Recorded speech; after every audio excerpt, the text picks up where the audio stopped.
አስተዳደራዊ የለውጥ አተገባበር መርሆች በሚል ርዕስ እንደሚከተለው እንወያያለን። አስተዳደራዊ የለውጥ ትግበራ ምንድነው ከሚለው ነው የምንጀምረው። በስራ ላይ የሚከናወን የለውጥ ትግበራ ጠንካራ አስተዳደርና አመራርን የሚጠይቅ ክንውን ነው። ማንኛውም ለውጥ ስንል በየትኛውም ተቋም ላይ ሊሆን ይችላል፣ በስራ ክፍሎች ውስጥ የሚከናወን የስራ ለውጥ ትግበራ የራሱ የሆነ ተግዳሮቶች ያጋጥሙታል። ምክንያቱም ለውጥ እንደመሆኑ ሰዎች ደግሞ አብዛኛውን ጊዜ ከለውጥ ጋር ቶሎ ነገሮችን ለመቀየር ዝግጁ የማይሆኑበት ሁኔታ ስለሚኖር ያንን ለመቀየር የሚደረገው ሂደት ሁልጊዜም ተግዳሮት የሚጠይቅ በመሆኑ ጠንካራ አስተዳደራዊ ስራን የሚጠይቅ ነው ማለት ነው። የለውጥን ሂደትን መምራት የተለያዩ ደረጃዎችና ስልቶች ያለው ሲሆን ግንዛቤ ከመፍጠር ጀምሮ ተግባራዊ እስኪሆን ድረስ ያለውን ሂደት በአግባቡ መገንዘብ ያስፈልጋል ማለት ነው። ስለዚህ መጀመሪያ ለውጥን ስናስብ ያው በእቅድ ላይ የተመሰረተ እንደመሆኑ ሂደቱ ምን መሆን አለበት፣ የትኞቹን አስተዳደራዊ መርሆችን መከተል አለብን የሚለው ቅድሚያ ፕላንድ ሆኖ መዘጋጀት ይኖርበታል ማለት ነው። ይሄም ለውጤታማነቱ አይነተኛ አስተዋጽኦ ስለሚኖረው ማለት ነው። አስተዳደራዊ የለውጥ ትግበራ ስንል አንደኛ አዳዲስ ሀሳብን ማፍለቅ፣ እንደዚሁም ሀሳቡን ለሌሎች መግለጽ፣ እንደዚሁም ደግሞ ተግባራዊ ማድረግን የሚያካትት ክንውን ነው። ለውጥ ስንል ያው ምን ጊዜም አብሮት የሚመጣ አዳዲስ ሀሳቦች ይኖራሉ። እነዛን ሀሳቦች ደግሞ በግልጽ ያንን ለውጥ ለሚተገብሩ ባለሙያዎች፣ ሀላፊዎች መግለጽ ያስፈልጋል። እንደዚሁም ደግሞ ተግባራዊነቱን ደግሞ እንደዚሁ መከታተል ያስፈልጋል ማለት ነው። ስለዚህ እነዚህን ዋና ዋና ሀሳቦችን ወይም ዋና ዋና ተግባራትን በስሩ ያካተተ ነው ለውጥ። መሪዎች ለውጥን ለመተግበር የሚከተሏቸው አስተዳደራዊ መርሆችና ስልቶች ባለሙያዎች ወይም ሰራተኞችን ለውጡን ተቀብለው እንዲተገብሩትና ከግብ እንዲያደርሱት ለማድረግ ተነሳሽነትና መነቃቃት እንዲኖራቸው በማድረግ ነው። ስለዚህ ለውጥ ቅድም እንዳልነው ከአንድ ነገር ወደ ሌላ ነገር የመሸጋገር ሂደት እንደመሆኑ የራሱ የሆነ ጥረት የሚጠይቅ ስለሆነ ያንን ተነሳሽነት በሰራተኞች ዘንድ መፍጠር እና ስለ ለውጡን አምነውበት ወደ ተግባር እንዲሄዱ ማድረግ ያስፈልጋል ማለት ነው። በአስተዳደራዊ ስራ ላይ ያሉ ሀላፊዎችና በቁጥጥር ተግባር ላይ የሚሰሩ ባለሙያዎች የለውጥ ትግበራ አስተዳደራዊ መርሆችን ሊያውቁ ይገባል። ይህም ለውጥን ተግባራዊ በማድረግ ሂደት ውስጥ ልንተገብራቸው የሚገቡ ሳይንሳዊ መርሆች ሊሆን ይችላል። እንደዚሁም አስተዳደራዊ መርሆችን ልናውቅ ይገባል ቀደም ብለን ማለት ነው። እነዚህን ማወቃችን ለምን ይጠቅመናል ካልን ለውጡን በተሻለ መልኩ ተግባራዊ እንድናደርግ፣ ለውጡን ከግብ እንድናደርስ፣ ለውጡን እንድንከታተል፣ ለውጡን እንድንመዝን ያስችለናል ማለት ነው። ስለዚህ ለውጤታማነቱ አይነተኛ አስተዋጽኦ ከሚኖረው መርሆቹን ተከትለን በምንሰራበት ወቅት ነው ማለት ነው። ለውጥን እንዴት ተግባራዊ ማድረግ እንችላለን በሚለው ላይ ስንነጋገር አንደኛው አስተዳደራዊ የለውጥ ትግበራ 5 መርሆች አሉት። ከእነዚህም ውስጥ አንደኛው መነሻ ነጥብ መወሰን የሚለው ነው። መነሻ ነጥብ ስንል እያንዳንዱ ስራ ወደ ለውጥ የሚሸጋገር ስራ የራሱ የሆነ መነሻ ነጥቦች ይኖሩታል። ስለዚህ ያንን ማወቅና መነሻ ነጥቡን መወሰን ያስፈልጋል። ለውጥንና ማሻሻያዎችን ተግባራዊ ስናደርግ አሁናዊ መነሻ ነጥቦችንን በቅድሚያ መገምገምና መለካት ያስፈልጋል ማለት ነው። ስለዚህ የተነሳንበት መነሻ ነጥባችን ምንድነው የሚለው ለውጡ ከተካሄደ በኋላ ስለሚኖረው ልዩነት፣ ስለመጣው መሻሻል በቀላሉ ለመገንዘብ ስለምንችል ነው። እንደ መነሻ ነጥብ የምንወስዳቸው ልኬቶች ተግባራዊ ልናደርገው የምንፈልገው ለውጥ ላይ የሚወሰን ቢሆንም የደንበኞች ዝንባሌ፣ የሽያጭ ቁጥር፣ ትርፍ፣ የምርት መጠን፣ የባለድርሻ አካላት ኢንቨስትመንት ወዘተ ሊሆን ይችላል ማለት ነው። ስለዚህ ለውጥ ልናመጣበት የምንፈልገው የስራ ዘርፍ ላይ ያሉትን መነሻ ልኬቶች ማወቅ ይጠበቅብናል ማለት ነው። እነዚህ መነሻ ልኬቶች ለውጥ የሚፈልጉ የስራ ክፍሎችን ለማወቅ ምክንያታቸውን ለማጥናትና የለውጥ እቅድ ለማዘጋጀት አይነተኛ መነሻ ነው። ስለዚህ የምንነሳውን መጀመሪያ የእነዚህን መነሻ ልኬቶች ስናውቅ ነው። አነሰ ልንል የምንችለው መጠኑን ስናውቅ ስለሆነ ያንን መለካት የሚጠቅመን እቅድ ለማዘጋጀት መነሻ ነጥባችንን ለማወቅ እንደዚሁ ምክንያቱንም ለማጥናት እንደ ግብዓት ሆኖ ያገለግለናል ማለት ነው። መጠኑን ማወቃችን በንጽጽር ለመመልከትና የለውጥ ትግበራው ከተካሄደ በኋላ ከመነሻ ልኬቱ ጋር እንደ ማነጻጸሪያ መስፈርት ሆኖ ያገለግላል። ስለዚህ በዋናነት ንጽጽራዊ ኮምፓሪዝን ለማድረግ ነው ማለት ነው። ሁለተኛ የለውጡ ዓላማና ስልቶች ላይ ግንዛቤ መፍጠር ያስፈልጋል።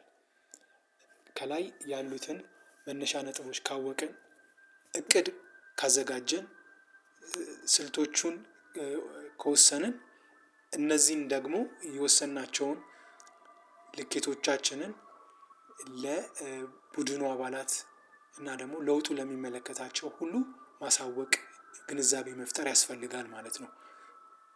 ይህም ኮሚኒኬቲንግ አወር ጎልስ ኤንድ ስትራቴጂስ ብለን የምንለው ነው።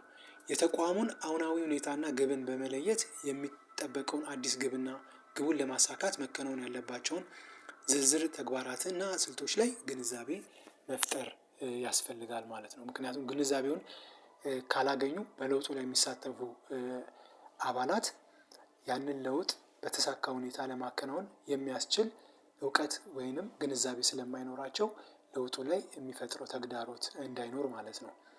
በግልጽ የቀረበ እቅድና ዓላማ በሁሉም የስራ አካላት ግልጽ የሆነ ሙያዊና አነቃቂ መልእክት ማስተላለፍ ይችላል። ይህም መልእክት ወደ ባለሙያዎቹ በሪፖርት መልክ፣ በጽሁፍ መልክ እንዲሁም በስብሰባ መልክ ሊተላለፍ ይችላል ማለት ነው። ስለዚህ ግንዛቤ ፈጠራ ላይ እንደ ጠቃሚ ሆነው የሚያገለግሉን እንደ ሪፖርት፣ እንደ ጽሁፍ መልእክት እንደዚሁም በስብሰባ ላይ የሚደረጉ ውይይቶች ናቸው ማለት ነው። ግንዛቤ የምንፈጥርባቸው መንገዶች። በሶስተኛነት እድገቱን መለካት ያስፈልጋል። ኦሬዲ እነዚህን ግንዛቤ ከፈጠርን በኋላ እና ወደ ተግባር ተገብቶ ውጤት መመዝገብ ከጀመረ ጊዜ ጀምሮ እድገቱን መለካት ያስፈልጋል ማለት ነው። እያንዳንዱን ፕሮግረስ ሜዠር ልናደርገው ይገባል። ተግባራዊ የሚደረግ የለውጥ ሂደት ጊዜና ጠንካራ ስራን የሚጠይቅ አዝጋሚ ሂደት ነው። አንድ ግብ ለመሳካት የስራ ክፍል ሆነ ተቋም በየዕለቱ የሚያስመዘግቡትን የለውጥ ሂደት መለካትና በግልጽ ማመላከት መነቃቃትን የመፍጠር አቅም አለው። ስለዚህ ይህም አንዱ ሞቲቬሽን ፋክተር ሆኖ ያገለግለናል ማለት ነው።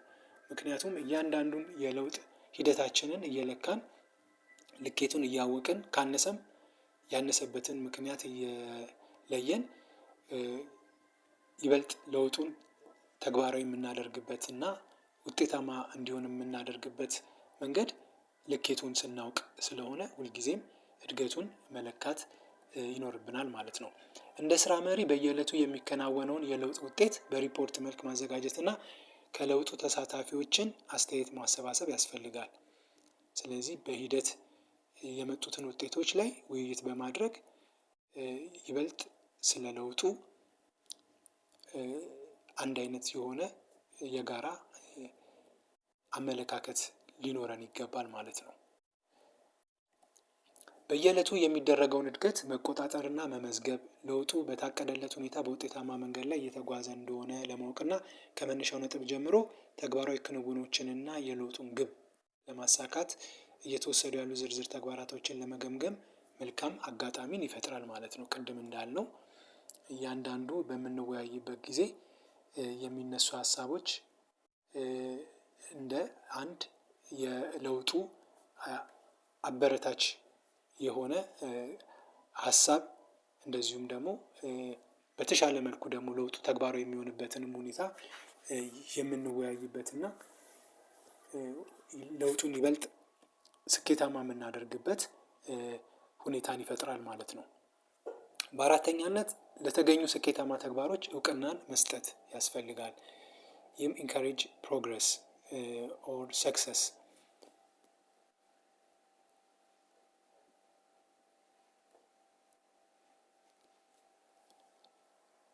ለተገኙ ስኬታማ ተግባሮች እውቅናን መስጠት ወይም ኢንካሬጅ ሰክሰስ የምንለው አዳዲስ የለውጥ ክንውኖችን እውን ለማድረግ የቡድን አባላት መልካም ቁመናና ለውጥን ለማምጣት ያላቸው እምነት ወሳኝ ሚና አለው።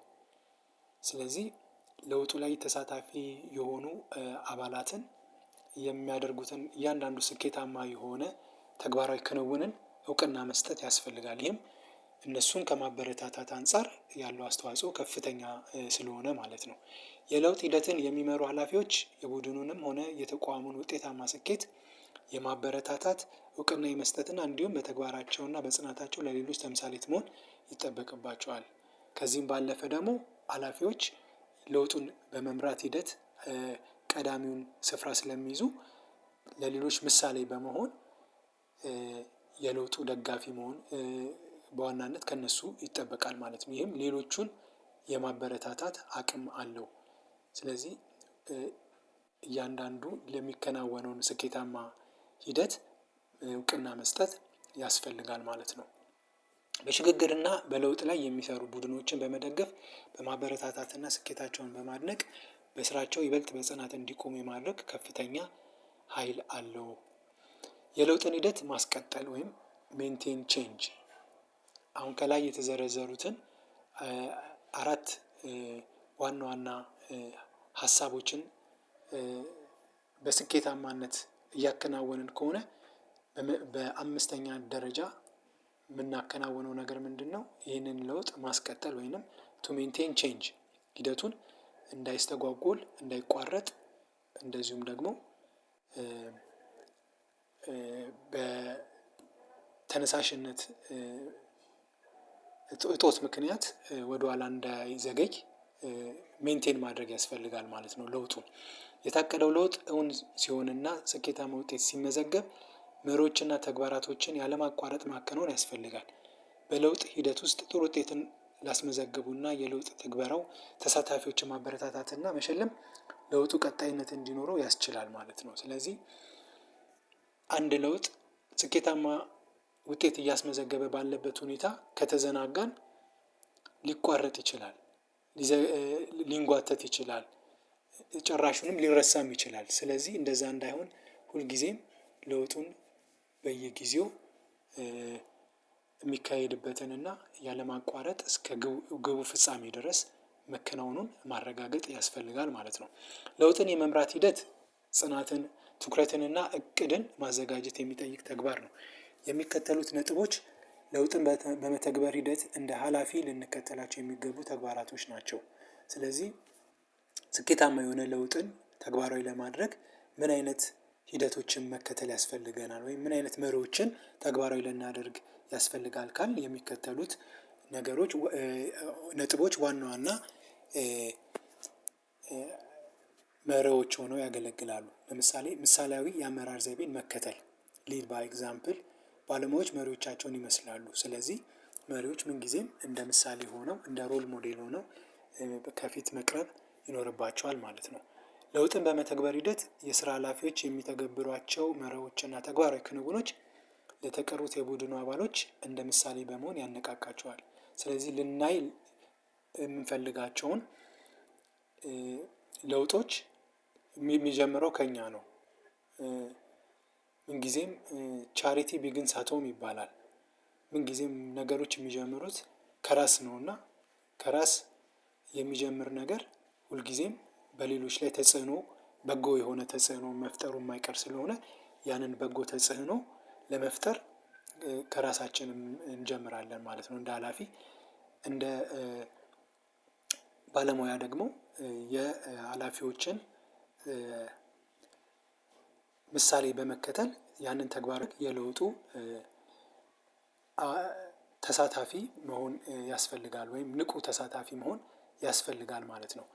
መጽናት ወይም ሪሜን ኮንሲስተንት ቅድም እንዳልነው አንድ ለውጥ ሁልጊዜም ኮንሲስተንት መሆን አለበት። እንዳይስተጓጎል፣ እንዳይቋረጥ፣ እንዳይዘገይ ለውጡ በጽናት መቀጠል ስላለበት ይህንን ማረጋገጥ ያስፈልጋል ማለት ነው። በለውጥ ትግበራው መጽናትና አንድ አይነት መልእክቶችን እና የአሰራር መርሆችን እንዲሁም የቁጥጥር መስፈርቶችን ተግባራዊ ማድረግ ግልጽ የሆነ ውጤታማና አስተማማኝ የለውጥ ማዕቀፍ እንዲኖር በማድረግ ስኬታማነትን ያረጋግጣል። አንድ የለውጥ እቅድ ተግባራዊ በሚደረግበት የስራ ክፍልም ሆነ ተቋም ለውጡን ተግባራዊ የሚያደርጉ አካላት፣ መሪዎች፣ ተቆጣጣሪዎች እንዲሁም የቡድን አባላት ስለ ለውጡና ሂደቱ ለሁሉም ተሳታፊዎች በግልጽ ማሳወቅ ይጠበቅባቸዋል ማለት ነው። ይህም አንድ አይነት የሆነ ኮመን የሆነ አንደርስታንዲንግ በጉዳዩ ላይ ካለ ሁሉም ለዛ ነገር በትኩረት መስራት ይችላል። ስለዚህም ውጤታማ የሆነ ስኬትን ማስመዝገብ ይቻላል ማለት ነው። ስለዚህ ጽናት ወሳኝ የሆነ የአንድ ለውጥ ሂደት ኤለመንት ሆኖ ያገለግላል ማለት ነው። በየጊዜው በለውጡ ሂደት ላይ የሚደረጉ የስልት ማሻሻሎችን እና መሰል ለውጦችን ለቡድኑ አባላት ማሳወቅ ወጥ የሆነ አሰራርና አተገባበርን ለማስፈን ያስችላል። ይህም ሲባል አንድ የለውጥ ሂደት አንድ የስራ የለውጥ ሂደት ሁልጊዜም በመነሻው እቅድ ላይሄድ ይችላል። የተለያዩ የስልት ለውጦች ሊኖሩ ይችላሉ። እነዛን እየተከታተሉ ለባለሙያዎችና ለሰራተኞች ማሳወቅ ያስፈልጋል።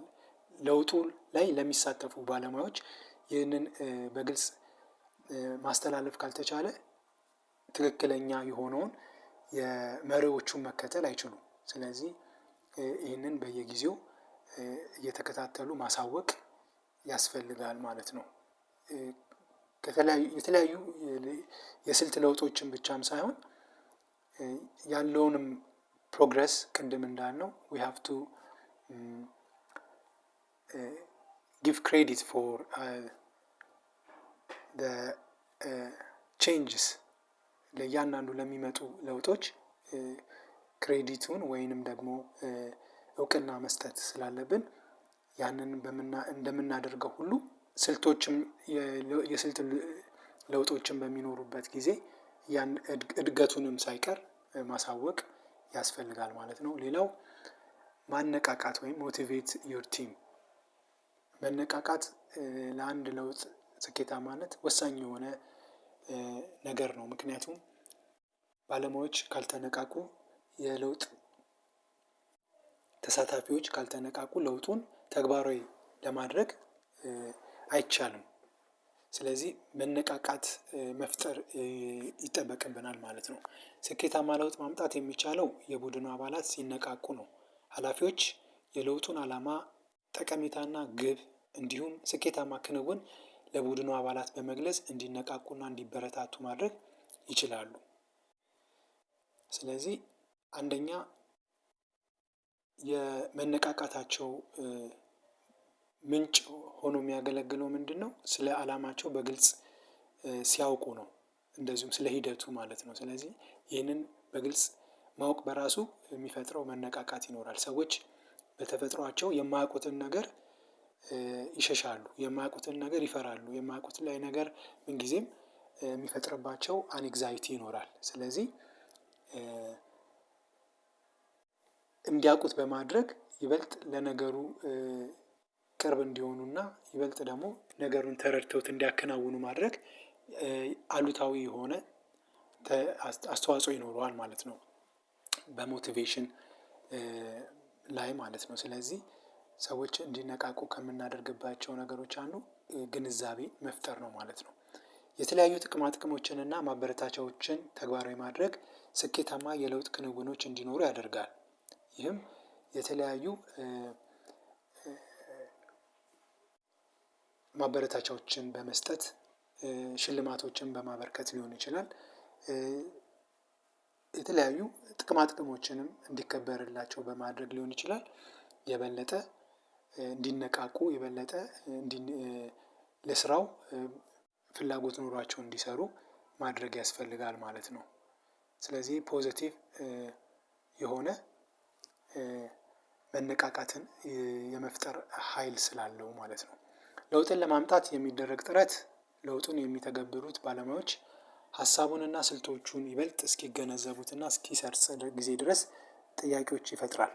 ሀላፊዎች አዳዲስ ሀሳቦችንና ዘዴዎችን ተግባራዊ በማድረግ ሂደት ለሚነሱ ጥያቄዎች ለቡድኑ አባላት መልሶችን ማዘጋጀት እና በስብሰባ ይበልጥ ስለ ለውጡ አተገባበር